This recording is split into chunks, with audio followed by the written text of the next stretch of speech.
Manchester का old Trafford मैदान, जहां आज भारतीय समय के अनुसार पाकिस्तान और इंग्लैंड के बीच तीसरा और अंतिम टी20 मुकाबला खेला जाएगा।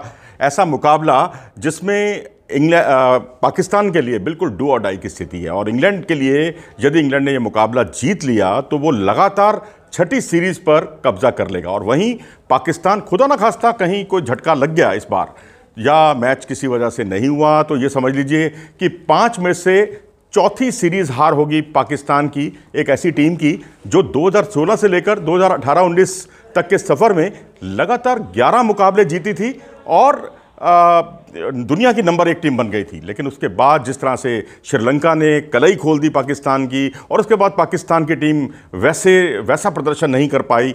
और शायद एक वजह यह भी है, हमने कुछ पाकिस्तान के खिलाड़ियों को ओवररेट कर लिया है। बाबर आजम की चर्चा दुनिया भर में चल रही है। ठीक है, टेस्ट के बहुत बढ़िया प्लेयर हैं, वनडे के बहुत बढ़िया प्लेयर हैं, टी20 में औसत भी उनका अच्छा है। लेकिन टी20 में औसत सेकेंडरी चीज़ है, जो आपका स्ट्राइक रेट है वो ज़्यादा मायने रखता है। स्ट्राइक रेट के मामले में अगर आप देखेंगे, आपका टॉप प्लेयर है बाबर आजम। इंग्लैंड के जो टॉप 6 बल्लेबाज हैं उन सभी का स्ट्राइक रेट बाबर आजम से बेहतर है। ये अपने आप में बहुत बड़ी बात है। आप चाहे टॉम बेंटन का देख लीजिए, 160 रन का उनका स्ट्राइक रेट, जॉनी बेस्टो का 141 रन का स्ट्राइक रेट, डेविड मलान जो अभी युवा खिलाड़ी हैं, अभी आए हैं पीछे, मुश्किल से 10-12 मैच खेले हैं, उनका स्ट्राइक रेट जो है वो भी 150 रन 150 का स्ट्राइक रेट है। मॉर्गन का, जिन्होंने अपने दम पर मैच जितवाया था पिछला, मलान के साथ एक सेंचुरी पार्टनरशिप करके, उनका भी 139 रन का स्ट्राइक रेट है।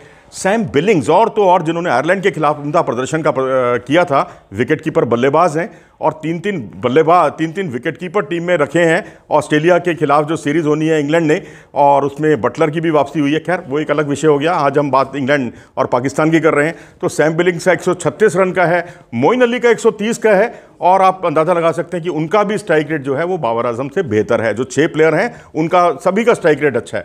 पाकिस्तान की बात करो तो पाकिस्तान में सिर्फ 2 खिलाड़ी हैं जिनका स्ट्राइक रेट थोड़ा सा ठीक ठाक है, चाहे वो फ़खर जमान हो या इफ्तिकार हो, जिनका 137, किसी का 138 रन का स्ट्राइक रेट है। लेकिन दिक्कत सबसे बड़ी बात यह है कि जिनका स्ट्राइक रेट अच्छा है उनका कंसिस्टेंसी लेवल बहुत ही कम है।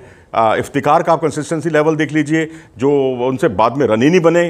पिछले वाले मुकाबले में वो हार का बहुत बड़ा हार के खलनायक साबित हुए, मैं तो ये कहूँगा। और फ़खर जमान जो एक चैंपियंस ट्रॉफी छोड़ दो, उसके बाद से उनका प्रदर्शन बहुत ही इनकंसिस्टेंट रहा है और 137 रन का उनका ठीक ठाक टी20 का स्ट्राइक रेट है।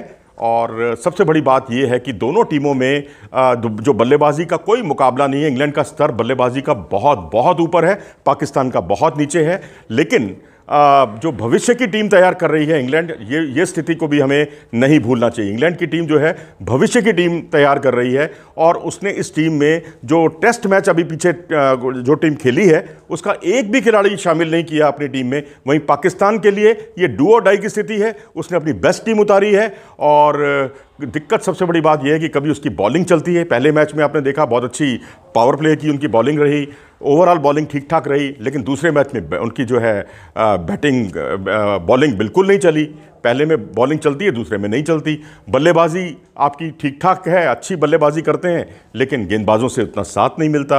भाई टीम गेम है, टीम गेम में आपको बल्लेबाजी, गेंदबाजी और फील्डिंग तीनों में आपको उम्दा प्रदर्शन करना पड़ेगा, तभी बात बनेगी। और बाबर आजम की जो कप्तानी है वो भी अब इस बार चर्चा का विषय बनी है, और क्यों ना बने, क्योंकि टीम में अगर आपने शोएब मलिक को और हफीज़ को इसलिए रखा है कि उनको कप्तानी में मदद करेंगे, तो यहाँ पर ऐसा लगता है कि उनको राय देने वाले बहुत ज़्यादा लोग हो गए हैं।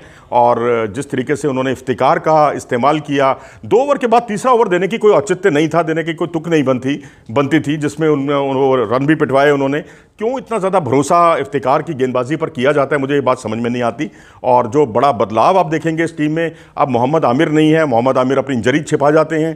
पहले ओवर में एक बार उनको स्ट्रेच करते हुए देखा गया था, तो तभी से हमने ये अंदाज़ा लगा लिया था कि वो पूरी तरह से फिट नहीं है, और वही कुछ हुआ भी, मैदान छोड़ना पड़ा उन्हें। और अब वहाब रियाज आएंगे उनकी जगह पर। वहाब रियाज के बारे में मैं आपको बता दूं कि बहुत ज़्यादा उम्मीद से ज़्यादा आप उम्मीद मत कीजिए उनसे, क्योंकि वहाब रियाज अब विकेट टेकिंग बॉलर नहीं रह गए हैं। अगर उनका पिछले 8-10 मैचों का प्रदर्शन देखेंगे, T20 का प्रदर्शन देखेंगे, तो महज एक आध विकेट उनको मिलता है, इससे ज़्यादा विकेट नहीं लेते हैं। वो जो 3 विकेट उनको मिले थे T20 क्रिकेट में, उसको 4 साल हो चुके हैं उस घटना को, मैनचेस्टर में जो उन्होंने 3 विकेट लिए थे। तो अब कुल मिलाकर अब यही है कि एक परिवर्तन तो आप ये कर सकते हैं कि मोहम्मद आमिर की जगह पे वहाब रियाज को टीम में रखेंगे, और दूसरा इफ्तिकार को मैं समझता हूँ बहुत हो गया, अब टाटा बाय बाय कर देनी चाहिए इस मैच के लिए, कम से कम फाइनल मुकाबले के लिए, और उनकी जगह हैदर अली को टीम में शामिल करें, क्योंकि एक बल्लेबाज कम पड़ रहा है, और जो बल्लेबाजी की स्ट्रेंथ है इंग्लैंड की, उसका सामना करने के लिए, एक काउंटर करने के लिए एक अच्छा बल्लेबाज होना चाहिए पाकिस्तान की प्लेइंग 11 में। क्योंकि अभी तक जितनी बल्लेबाजी है हमने पाकिस्तान की देखी, उसमें एक कमी खलती है एक बल्लेबाज की, ऑलराउंडर के तौर पर आपके पास जबकि कई ऑलराउंडर मौजूद हैं। शोएब मलिक भी बॉलिंग कर लेते हैं, हफीज़ बॉलिंग कर लेते हैं, तो ऐसी स्थिति में इफ्तिकार की बॉलिंग की कोई बहुत ज़रूरत नहीं है कि उसके लिए उनको झेला जाए, और हैदर अली जैसे टैलेंट को हम बाहर बिठा के रखें तो कोई औचित्य नहीं बनता। और वहीं उधर इंग्लैंड की बात करें तो क्रिस जॉर्डन की जगह पर डेविड विली को इस मुकाबले में जगह मिल सकती है। हालांकि डेविड विली को टीम से बाहर का रास्ता दिखा दिया गया है ऑस्ट्रेलिया के खिलाफ सीरीज में, लेकिन अब क्रिस जॉर्डन की जगह पर वही जगह बनती है डेविड विली को अगर मौका मिलता है तो। लेकिन यहाँ देखना होगा, दिलचस्प होगा। अगर हम बॉलिंग देखते हैं तो शादाब अकेले पड़ जाते हैं, कभी बल्लेबाजों का स्ट्राइक रेट वैसा नहीं बन पाता जैसा होना चाहिए T20 क्रिकेट की तरह। और मैं समझता हूँ जो पिछला वाला मुकाबला था, वहाँ जितने रन बने हैं 195 अपने आप में बहुत अच्छा स्कोर है, लेकिन वहाँ कम से कम 210 रन बनने चाहिए थे। 210 रन बनते, मैच आखिरी गेंद तक जाता, और कुछ भी हो सकता था वहाँ। मैं ये नहीं कह रहा कि अगर 210 बनाते तो पाकिस्तान जीत ही जाता, लेकिन पाकिस्तान की जीत के अवसर बन जाते। लेकिन यहाँ जिस तरह सहजता के साथ विस्फोटक बल्लेबाजी देखने को मिली, मॉर्गन की, मलान की, बिल्कुल जिसे कहते हैं पाकिस्तान का जो पहाड़ नुमा स्कोर लग रहा था पारी के खत्म होने के बाद, वो बिल्कुल बौना साबित हुआ। तो अब उम्मीद करनी चाहिए कि इस मुकाबले में रोमांच अपनी पराकाष्ठा पर होगा, और पाकिस्तान को खासकर बल्लेबाजी पर ध्यान देने की ज़रूरत है, युद्ध स्तर पर बल्लेबाजी पर ध्यान देने की ज़रूरत है। और यहाँ पर अगर पाकिस्तान ने एक अतिरिक्त बल्लेबाज नहीं खिलाया और बल्लेबाजी उस लेवल की नहीं हुई, क्योंकि एक मार्जिनल जो थोड़ा सा छोटा सा भी एरर है ना, वो टीम को बहुत बड़े अंधेरे में धकेल सकता है, पराजय की गर्त में धकेल सकता है। तो मैं तो नहीं चाहूँगा कि पाकिस्तान की टीम जो है 5 में से चौथी सीरीज़ हारे, लेकिन सीरीज़ बराबरी कर ले, कम से कम इज्जत बचाए। पाकिस्तानी अवाम को बहुत उम्मीद है कि कम से कम एक मुकाबला तो महज जीते कम से कम पाकिस्तान की टीम। और मौसम ठीक ठाक है, जहाँ पर उम्मीद है कि बारिश के चांसेस नहीं है, खेल होगा, कम से कम पूरा होगा। तो यदि खेल पूरा होता है और पाकिस्तान की इंग्लैंड की बल्लेबाजी पर यदि आपने काबू पा लिया, जैसा कि पहले मैच में पाया था, तो मैं समझता हूं पाकिस्तान के लिए अवसर बनेगा। अगर बल्लेबाजी आपकी कंट्रोल में नहीं हुई तो फिर कोई नहीं बचा सकता इस मैच में पाकिस्तान की हार को। अगर आपको ये वीडियो पसंद आया हो तो इसे लाइक करें और हमारे चैनल को सब्सक्राइब करना ना भूलें।